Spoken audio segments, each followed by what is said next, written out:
আচ্ছা, আমরা যখন কথা বলি বা লিখি তখন বাক্যগুলো তো শুধু কয়েকটা নিয়ম মেনে বসানো শব্দ না, তাই না?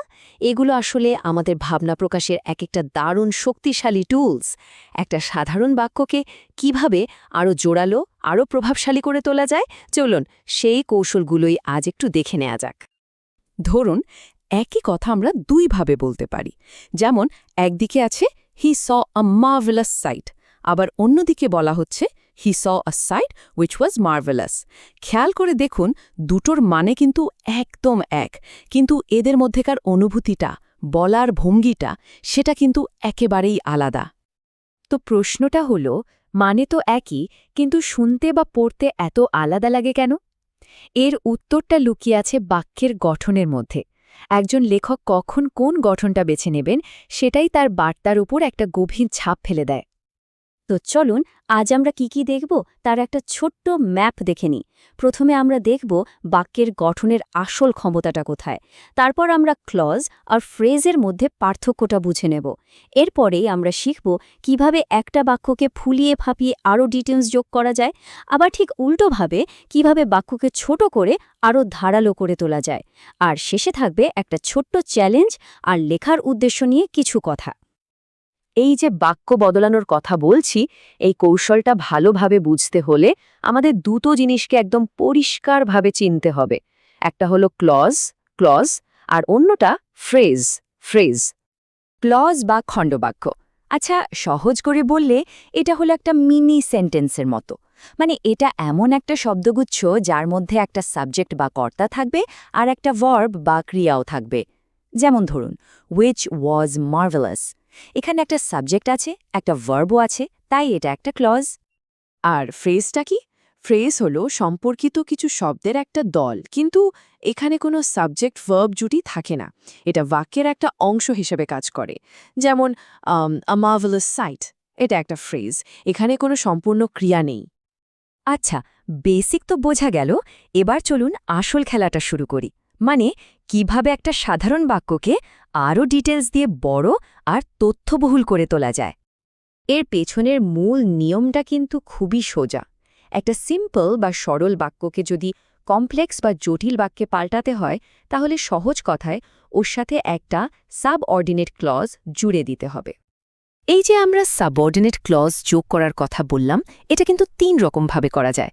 একটা হলো অ্যাডজেক্টিভ ক্লজ, যেটা কোনো নাউন বা বিশেষ্যকে বর্ণনা করে। আরেকটা হলো অ্যাডভার্ব ক্লজ, যেটা কাজটা কখন, কোথায় বা কেন হচ্ছে তা বলে। আর সবশেষে আছে নাউন ক্লজ, যেটা নিজেই একটা নাউনের মতো কাজ করে। এই টেবিলটা দেখুন কি দারুণভাবে দেখানো হয়েছে। যেমন ধরুন প্রথম বাক্যটা, আ বার্কিং ডগ সেলডেম বাইটস। এখানে বার্কিং শব্দটা একটা অ্যাডজেক্টিভ। এবার এটাকে যখন জটিল বাক্যে পাল্টানো হলো, তখন বলা হচ্ছে a dog that barks seldom bites. দেখুন, দ্যাট বার্কস অংশটা একটা অ্যাডজেক্টিভ ক্লজ, যেটা ডগ শব্দটা সম্পর্কে আরও একটু বেশি তথ্য দিচ্ছে। এবার আসি অ্যাডভার্ব ক্লজের ব্যবহারে। ধরুন বাক্যটা হলো, in spite of being poor he is happy. এটা একটা সরল বাক্য, কিন্তু এটাকে যখন জটিল করা হচ্ছে তখন বলা হচ্ছে although he is poor he is happy. এখানে অলদো হি ইজ পুয়ার অংশটা একটা অ্যাডভার্ব ক্লজ, যেটা পুরো পরিস্থিতিটাকে আরও পরিষ্কারভাবে ব্যাখ্যা করছে। আর নাউন ক্লজ, এটার কাজ আরও মজার। এটা নিজেই একটা নাউন বা বিশেষ্যের মতো আচরণ করে। যেমন I believe him to be honest বাক্যটাকে যখন জটিল করা হলো, তখন এটা হয়ে গেল I believe that he is honest. এখানে দ্যাট হি ইজ অনেস্ট পুরো ক্লজটা বিলিভ ভার্বটার অবজেক্ট হিসেবে কাজ করছে। তো বাক্যকে বড় করা তো শিখলাম, কিন্তু সব সময় কি বড় বাক্যই ভালো? একদম না। কখনো কখনো ছোট ধারালো বাক্য অনেক বেশি শক্তিশালী হয়। এবার আমরা সেই কৌশলটাই শিখব, কিভাবে বাক্যকে ছেঁটে বক্তব্যকে আরও স্পষ্ট করা যায়। আর এটার নিয়মটাও কিন্তু ঠিক আগেরটার উল্টো। একটা জটিল বাক্যকে সরল করতে হলে এর ভেতরের ক্লজটাকে একটা ফ্রেজ বা এমনকি একটা শব্দ দিয়ে বদলে দিতে হয়। এখানে দেখুন, পুরো প্রক্রিয়াটা কিন্তু জাস্ট রিভার্স। যেমন দে কেম আপন আ হাট উইচ ওয়াজ থ্যাচড। এই বাক্যে উইচ ওয়াজ থ্যাচড একটা ক্লজ। এটাকে সরল করার জন্য পুরো ক্লজটাকে হাঁটিয়ে দিয়ে শুধু একটা শব্দ থ্যাচড বসিয়ে দেওয়া হলো আর বাক্যটা হয়ে গেল দে কেম আপন আ থ্যাচড হাট।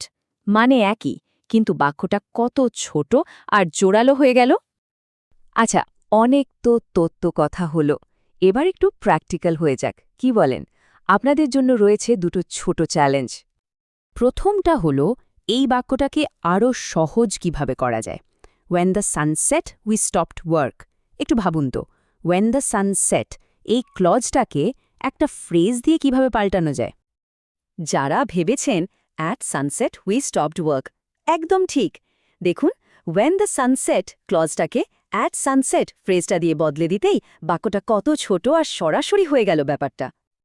এবার দ্বিতীয়টা, এটা কিন্তু ঠিক উল্টো।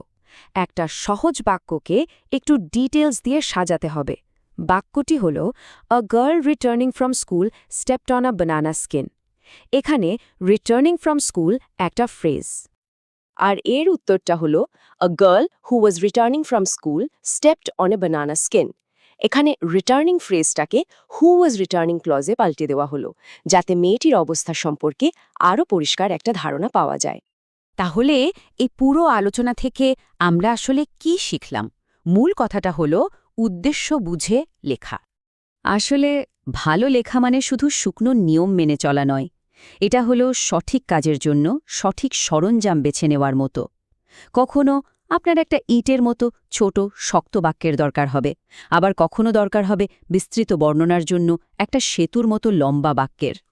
সুতরাং আজকের আলোচনার মূল কথাগুলো যদি একবারে বলি, সরল বাক্য একটা ঝাটকা দেয়, বক্তব্যকে জোরালো করে, আর জটিল বাক্য পুরো ছবিটা দেখায়, প্রেক্ষাপটটা বুঝিয়ে দেয়। আর বাক্যের এই রূপান্তরের দক্ষতা একজন লেখককে তার লেখার ছন্দ আর স্বচ্ছতার ওপর পুরো নিয়ন্ত্রণ এনে দেয়। তাই পরের বার যখনই কিছু লিখবেন, লেখার আগে নিজেকে শুধু একটা প্রশ্ন করবেন, আমি কি বানাতে চাইছি? একটা ছোট ধারালো বার্তা নাকি একটা বিস্তৃত চিত্র?